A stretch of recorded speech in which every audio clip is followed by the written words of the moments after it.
Uns Braços, conto de Machado de Assis. Esse é o 5º vídeo. Uma nota etimológica sobre uma palavra que a gente viu no vídeo anterior, que é o caiporismo, né?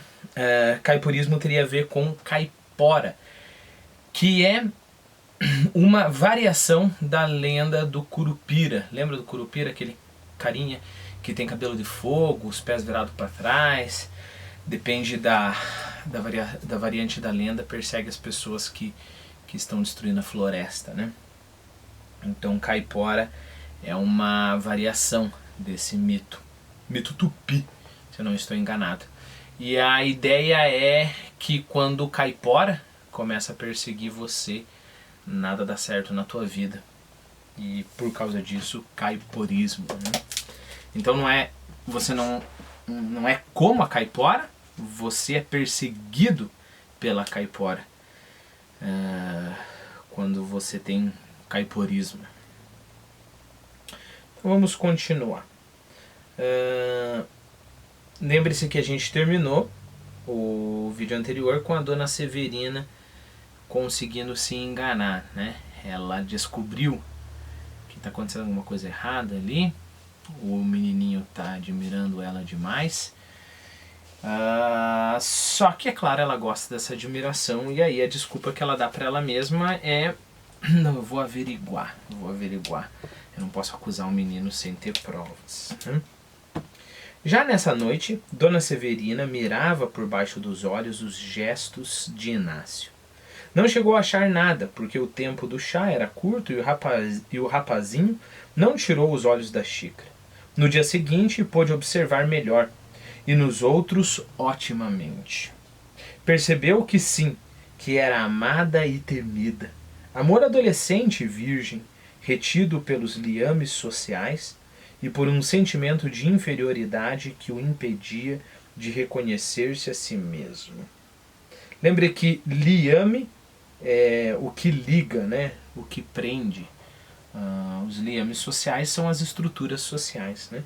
Então o amor de Inácio não aflorava, ou o menino não exteriorizava esse amor por causa dos liames sociais e porque ele se achava muito inferior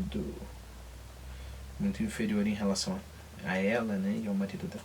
Dona Severina compreendeu que não havia recear nenhum desacato e concluiu que o melhor era não dizer nada ao solicitador. Poupava-lhe o desgosto e outro a pobre criança.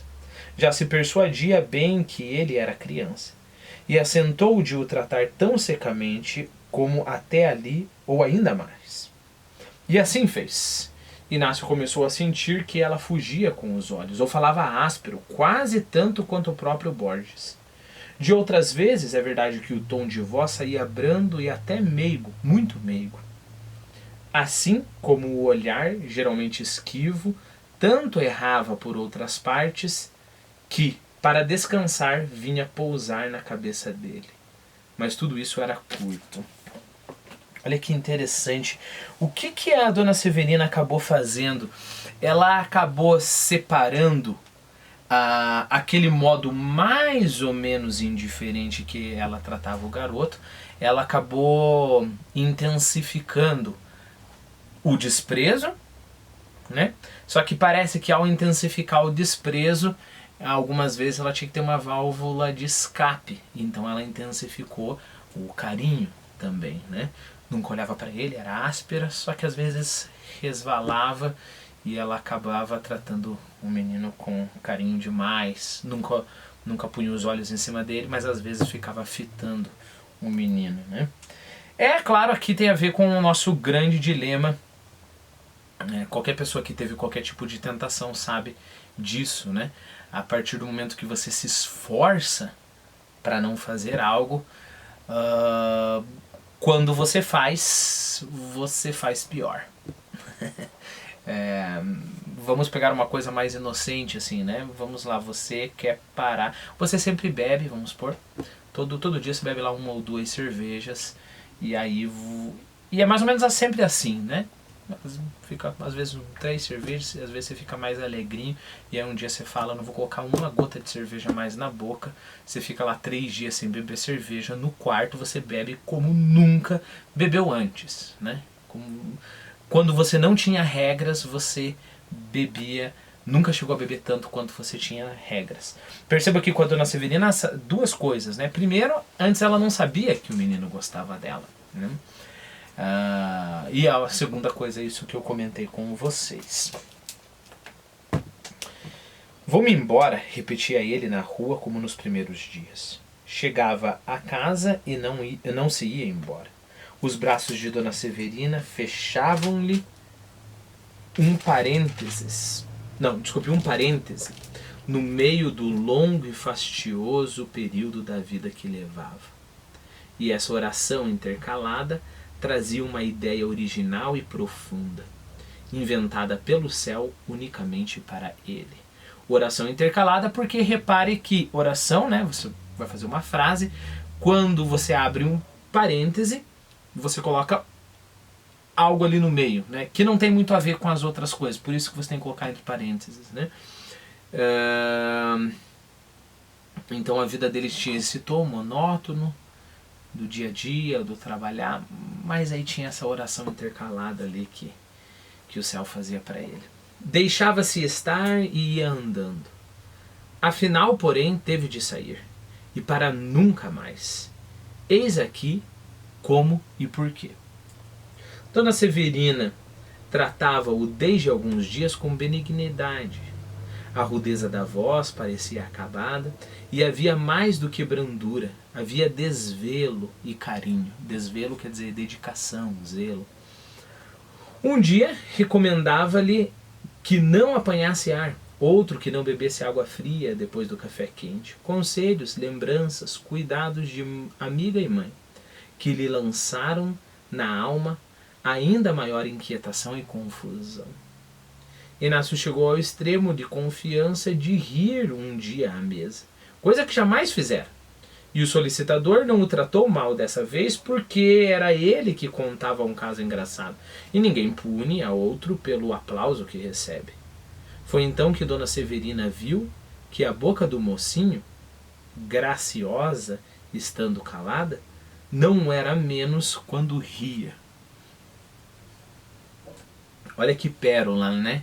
A gente vai vendo que cada vez Dona Severina vai cedendo mais, né? Cada vez ela vai prestando mais atenção ao moleque, cada vez ela vai, digamos, perdendo mais campo nessa batalha, né? E aqui tem uma pérola, o narrador não precisa falar pra gente, aos poucos Dona Severina foi admirando o rapaz. Não. Ela já meio tinha que notado que a boca do menino era graciosa, né? E agora, quando ele ria, não era menos graciosa. A agitação de Inácio ia crescendo, sem que ele pudesse acalmar-se nem entender-se. Não estava bem em parte nenhuma. Acordava de noite pensando em Dona Severina. No dia trocava de esquinas, errava as portas, muito mais que dantes.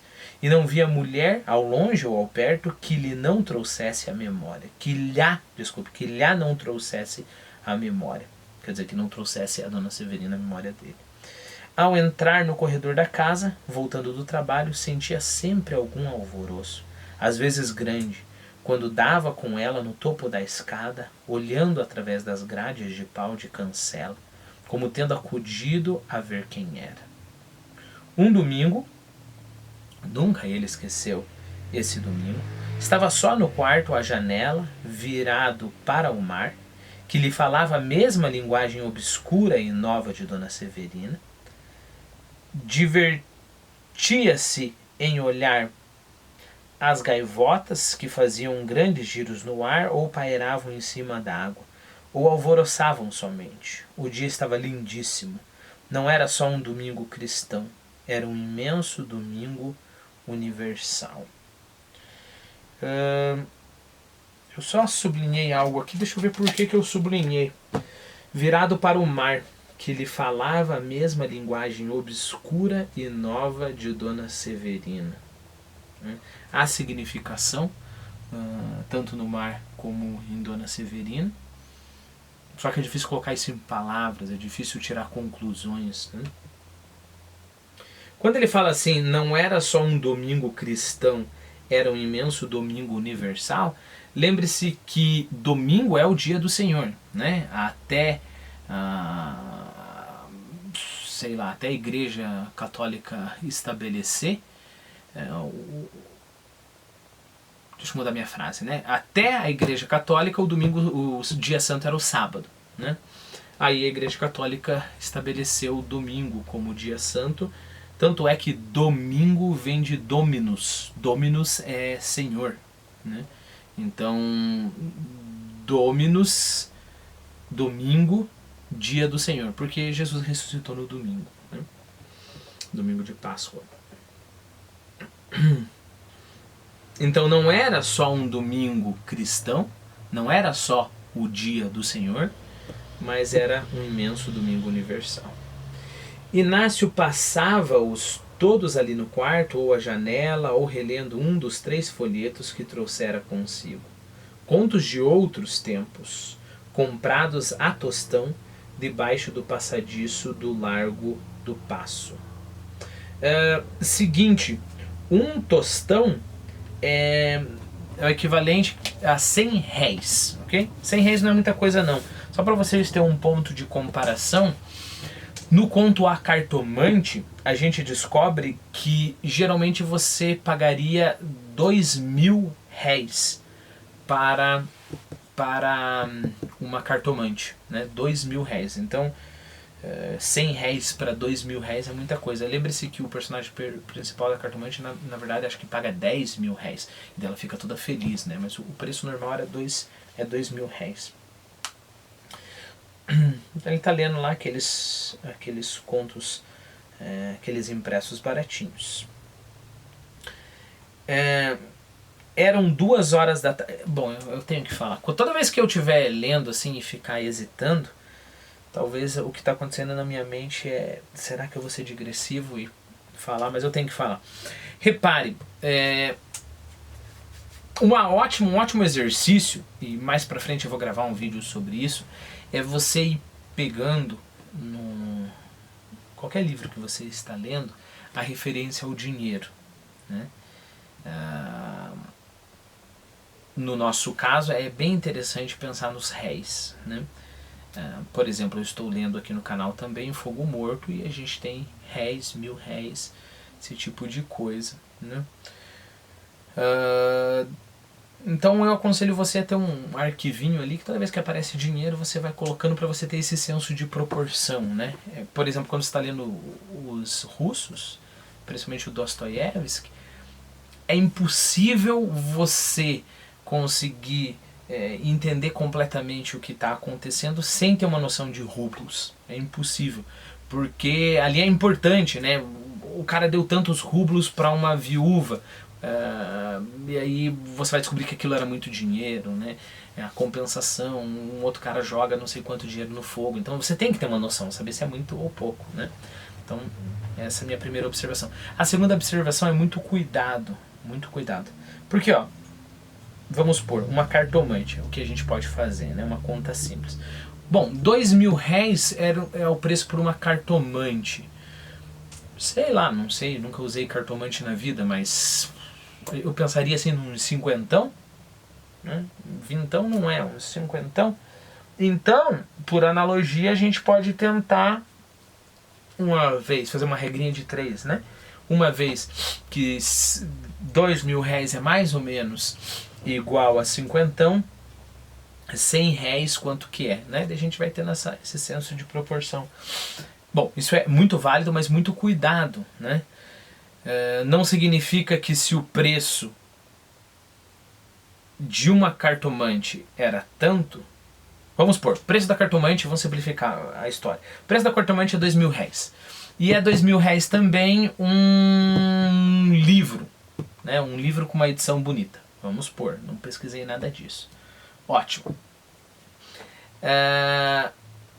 Aí você pensa, então se um livro, uma edição bonita hoje em dia é R$200, então uma cartomante vai custar R$200.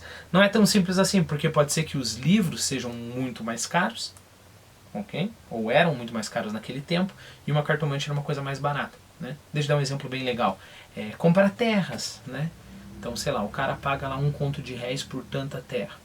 Aí você pensa, nossa, R$1, quantos alqueires ou hectares são a fazenda que ele comprou? Hoje em dia seria, sei lá, R$2 milhões. Aí você pensa, R$2 milhões é a mesma coisa que R$1. Não é uma conta tão simples, porque terra antigamente era muito mais barata que terra hoje. Percebeu? E por que eu estou falando isso? Porque você tem que ter vários pontos de comparação.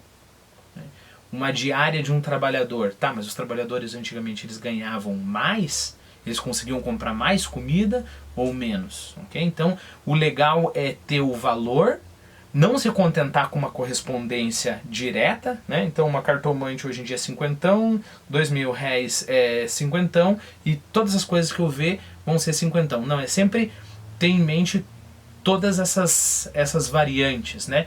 Para você, além de saber mais ou menos o que custava o dinheiro naquela época, você saber o que custava mais e o que custava menos. Ok? Bom, vamos continuar. Eram 2 horas da tarde, estava cansado, dormira mal à noite, depois de haver andado muito na véspera. Estirou-se na rede, pegou um dos folhetos, a princesa Magalona, e começou a ler. Eu coloquei uma notinha aqui. O nome do folheto é A Formosa Princesa Magalona e o Amor Vencedor do Cavaleiro Pierre Provençal. Não, Provença. Aparentemente esse folheto é de uma história da Idade Média. Dá para comprar. Isso daí eu vi no Amazon. Então ele estava lá lendo esse folheto, Princesa Magalona, começou a ler. Nunca pôde entender por que é que todas as heroínas dessas velhas histórias tinham a mesma cara e talhe de Dona Severina. Mas a verdade é que os tinham.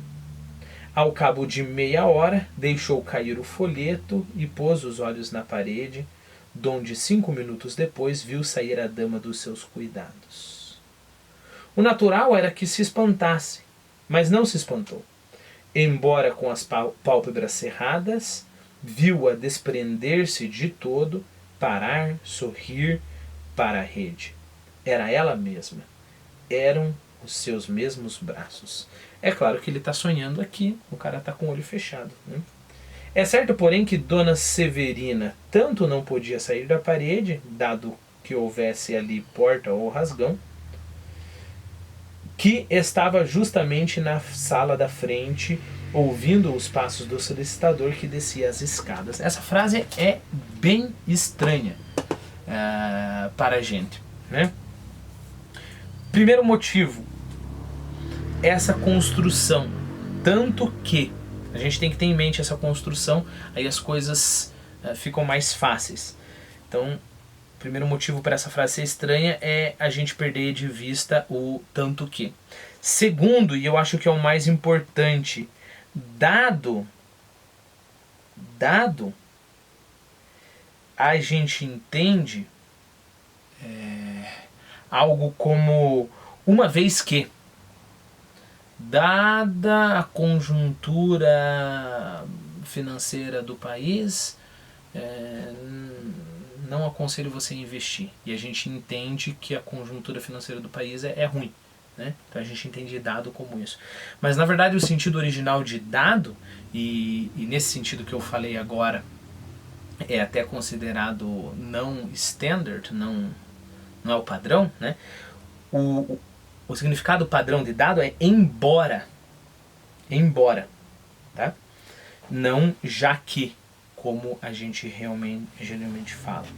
Mas eu acho que dá para usar os dois. Bom, mas o mais importante aqui é embora. Ok? Quase o oposto do nosso já que. É certo, porém, que Dona Severina tanto não podia sair da parede, embora houvesse ali porta ou rasgão, ok? Então, tanto não podia sair da parede, que estava justamente na sala da frente, ouvindo os passos do solicitador que descia as escadas. Ok? Então, isso prova que não podia ser ela saindo da parede, né? Ouviu-o descer, então ela estava lá na sala, ouvindo os passos do solicitador, ouviu-o descer, foi à janela vê-lo sair, e só se recolheu quando ele se perdeu ao longe no caminho da Rua das Mangueiras. Então entrou e foi sentar-se no canapé. Parecia fora do natural, inquieta, quase maluca. Levantando-se, foi pegar na jarra que estava em cima do aparador e deixou-a no mesmo lugar. Depois caminhou até a porta, deteve-se e voltou, ao que parece, sem plano. Olha que legal, ao que parece, sem plano. O narrador, para não nos revelar, né, tudo o que está acontecendo, talvez por uma questão de suspense, talvez porque a própria Severina não saiba o que está acontecendo, ele fica de fora da mente dele. Ele não entra na mente dele e fala dela, desculpe. Ele não entra na mente dela e fala assim, ela estava sendo tentada a entrar no quarto do rapazinho. Ou ela viu o marido sair, perder de vista e ficou se perguntando por que eu quero que o meu marido saia? Será? E aí o narrador continuaria, será que ela quer, na verdade, ficar sós com o rapazinho? Não, a gente fica de fora. E a gente fica nesse suspense, nessa expectativa. E o narrador fica de fora também. Tanto ele está de fora que ele fala, olha, parece... Ó, depois caminhou até a porta, deteve-se e voltou, ao que parece sem plano. E o narrador está com a gente ali. E será o que essa mulher quer? Por que essa mulher ficou olhando o marido dela sair? Né? E por que ela foi e voltou? Ela está planejando alguma coisa? Parece que ela não tem plano, parece que ela está que nem uma barata tonta. O que está acontecendo aqui? Sentou-se outra vez, 5, 10 minutos. De repente, lembrou-se que Inácio comera pouco ao almoço e tinha o ar abatido, e advertiu que podia estar doente. Podia ser até que estivesse muito mal. Olha que interessante. O que ela estava fazendo nesse tempo aí? Ela estava esperando que vamos colocar assim, que o demônio lhe desse alguma desculpa. Né? Levantou, foi de um lado, foi para o outro. Ela não pode falar para ela mesma, eu vou até o quarto desse menino para ver o que acontece. Né? Eu vou até o quarto desse menino para admirá-lo. Né? Ou, sei lá, coisa pior ainda. Ela não pode falar para ele mesmo. Então ela está ali naquela expectativa, implorando uma desculpa. E aí vem aquela desculpa bem certeira, né? Não, mas olha, talvez ele esteja passando mal lá no quarto. Então vai lá no quarto ver se o menino está bem. Não por causa de luxúria, não porque você também está se sentindo atraída por ele, mas porque você é uma alma caridosa. Como uma boa cristã, você só está preocupada. Afinal de contas, ele está morando sob o seu teto, é a tua responsabilidade cuidar. Coitado do menino, não tem nem mãe nem pai, talvez ele está lá passando mal e você aqui na sala, vai lá dar uma olhadinha no menino. Olha que genial são esses argumentos, não são? Bom, então vamos lá. E advertiu que podia estar doente, podia ser até que estivesse muito mal.